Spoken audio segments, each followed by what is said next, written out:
बोलिए गोविंद भगवान की जय हो।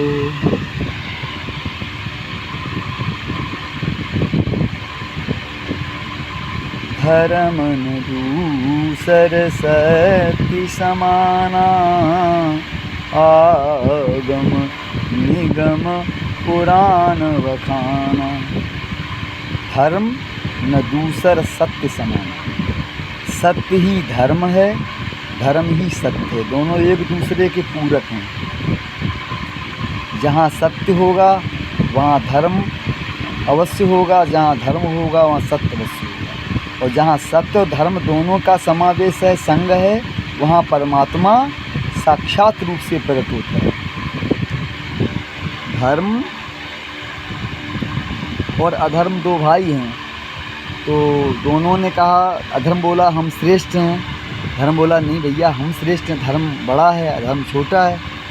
तो दोनों ने कहा हम श्रेष्ठ हैं, तो अधर्म बोला हम श्रेष्ठ हैं। तो उन्हें चलो कहाँ चलते हो? बोले भगवान शंकर जी के पास चलेंगे, तो वहाँ चल कर के ये निर्णय कराएंगे, वहाँ काफ़ी समय लगेगा, चलो भाई चलते हैं।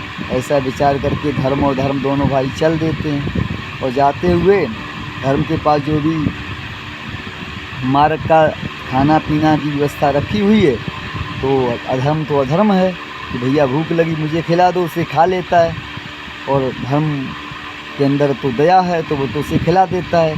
आगे चल के धीरे धीरे जब उसका भोजन ख़त्म हो जाता है, तो आगे चल के अधर्म कहता है कि अब हमें और कहीं से ला के खिलाओ। बोले भैया अब तुम्हारे पास, तुम भी तो खिलाओ मुझे। बोले नहीं नहीं, तुम्हें तब खिलाएंगे जब अपना एक नेत्र हम फोड़ेंगे, तुम्हारा एक आँख फोड़ेंगे। अच्छा भैया ऐसा क्यों करोगे, हम तुम्हारे भैया हैं तो ऐसा क्यों करोगे? नहीं नहीं मैं तो ऐसा ही करूँगा तभी खिलाएंगा। तो भूख लगी थी इधर धर्म को भी, तो उसने बेचारे ने एक आँख, बोले कह रहा ऐसा फोड़ थोड़ी देगा, लेकिन नहीं उसने नहीं माना और उसकी एक आँख फोड़ दी। तब उसे खाना खिलाया। बड़ा भाई तुम निर्दयी हो, तुमने हमारे साथ ऐसा व्यवहार किया, तुम्हें ऐसा व्यवहार करना नहीं चाहिए था। चलो कोई बात नहीं, तुमने किया वो तुम जानो। आगे चल दिए, जाते जाते फिर धर्म को भूख लगी, तो धर्म बोला दूसरी भी आँख फोड़ेंगे तब तुमको खाना खिलाएंगे। बोले ऐसे नहीं होता है भैया, तुम तो मजाक कर रहे हो क्या, एक तो आँख फोड़ी दी तुमने। बोले नहीं नहीं दूसरी भी फोड़ेंगे तभी खिलाएंगे। मैंने भैया जैसा तुम्हारा मन।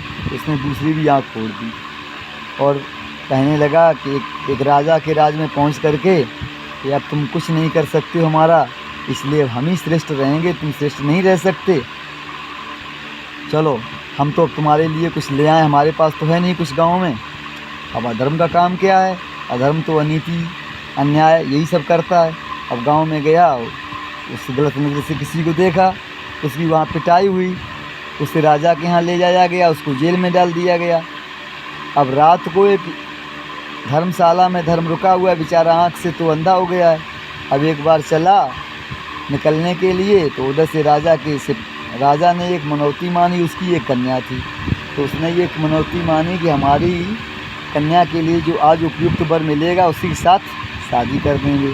तो राजा के जो नौकर थे वो जा रहे थे वहाँ पे, तो उधर से वो निकला, उसे देखा, अरे चलो राजा की बात तो हो जाएगी इससे पूरी, लेकिन इसकी आंखें तो नहीं हैं, लेकिन चलो जो भी है सो है।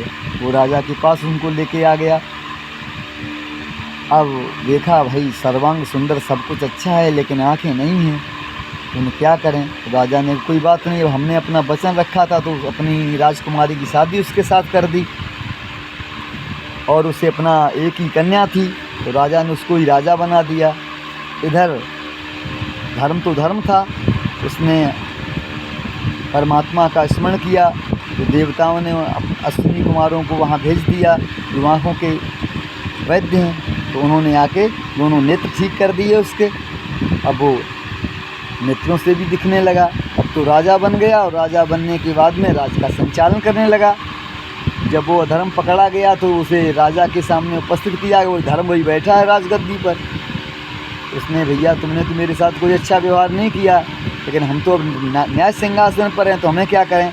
अब ऐसा है तुम्हारा तो यही कृत्य है, तो तुम पर तो ऐसा ही होगा, तुम पर मार पड़ेगी, जूते पड़ेंगे, तुम्हारी अवहेलना होगी।